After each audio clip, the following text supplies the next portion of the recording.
এখানে হয়েছে কি, আমাদের যে বর্তমানে কদিন আগে দেখছিলেন যে নদীর মধ্যে ফেনার জাম লাগে আছিল। তো আমাদের যে ওইখানে যে যে ফেনার দলটা আছে, সেখান থেকে মনে করেন ফেনার চুইটা বা ফেনার চাপের কারণে এই ভিতরের দিকে অনেকগুলো ফেনা এসে আটকা পড়ছিল। তো নৌকা নিয়ে আসা যাওয়া করাটাও অনেকটাই মুশকিল হয়ে গেছিল।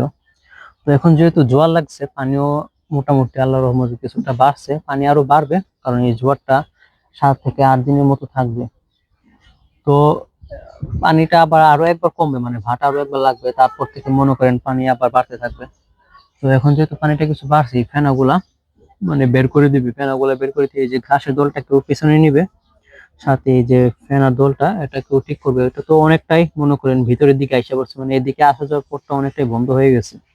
তো আমি আবার দলের কাজ এখনো পুরোপুরি ভাবে শিখি নাই। যেমন দল ঠিক করা, দল রাখা, এক জায়গা থেকে আরেক জায়গায় নেওয়া, দল পরিষ্কার করা, বা এই যে নদীর মধ্যে যে এই যে ওখানে যে দেখাইছে এখানে ফেনা আটকে আছে এগুলো পরিষ্কার করা, এগুলো এখন শিখি না। আমি শুধু মনে করেন নৌকা চালানোটা অনেক ভালোভাবে পারি, যদি দল থেকে ঘাস কাটা বা ফেনা কাটা এগুলো অনেক ভালোভাবে পারি। এছাড়া বাকি যত কাজ আছে এগুলো এখন কোনো শিখি নাই।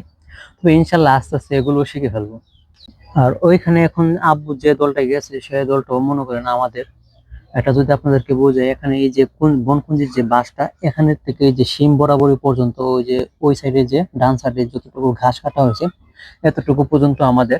তো গতবার এই যে তুফানের মধ্যে সবগুলো দল ফেনা সব চলে গেছিল, তারপর ওই যে নৌকাটা এখন যতটুকু আছে এতটুকু পর্যন্ত মনে করেন একটা ঘাসের দল ছিল। তো সেটা থেকে আস্তে আস্তে বড় করতে করতে এখন দেখেন সেটা কত বড় হয়েছে, যেটা আপনারা নিজের চোখে দেখতে পারতেছেন। এবং নদীর মানে আমাদের বাড়ির ঘাটার সামনে যে দলটা, এটা এটা মনে করেন এই যে আমাদের এই যে উজানে যে ঘাস হয়, এই ঘাসগুলো মনে করেন তুলে নিয়ে এনে নদীতে ফেলে মনে করেন এই দলটা করছি। আর ফেনা তো মনে করেন এই নদীতে ফেনার কোনো কমতি থাকে না। তো ফেনা চলে গেল কোনো আফসোস নাই, কারণ ফেনা আজকে গেছে আবার কালকে দেখবেন আইসা পড়বে। আর যদিও চলে যায় মনে করেন একবার এদিকে যাবে, আবার এই দিক থেকে এদিকে আসবে, আবার এই দিক থেকে ওই দিকে যাবে। আর এখানে হচ্ছে নতুন যে বাচ্চাগুলা, নতুন বাচ্চাগুলো ফুটছে, এখানে হচ্ছে আপনার 16টা বাচ্চা। তা আমি যতটুকু জানতাম এখন হচ্ছে 10টা বাচ্চা, কিন্তু এখন থেকে 16টা। আর এটার মধ্যে একটা মুরগিকে দিয়েছি ডিম পাড়ার জন্য। মানে যে মুরগিটা একটা বলছিলাম যে একটা মুরগির বাচ্চা খেয়ে ফেলছিল, তো সেটাকে বসাইছি, কারণ আমি এটাকে দেখাই উঠাইয়া ডিম পারছে কিনা দেখে ফেলি। এই যে এটা সরাই, সরাই এই যে এখন এই ডিম পারছস না, থাক, মনে চিন্তা লইছে কোন সময় আমার কামড়টা তো দৌড় মারবো কে জানে।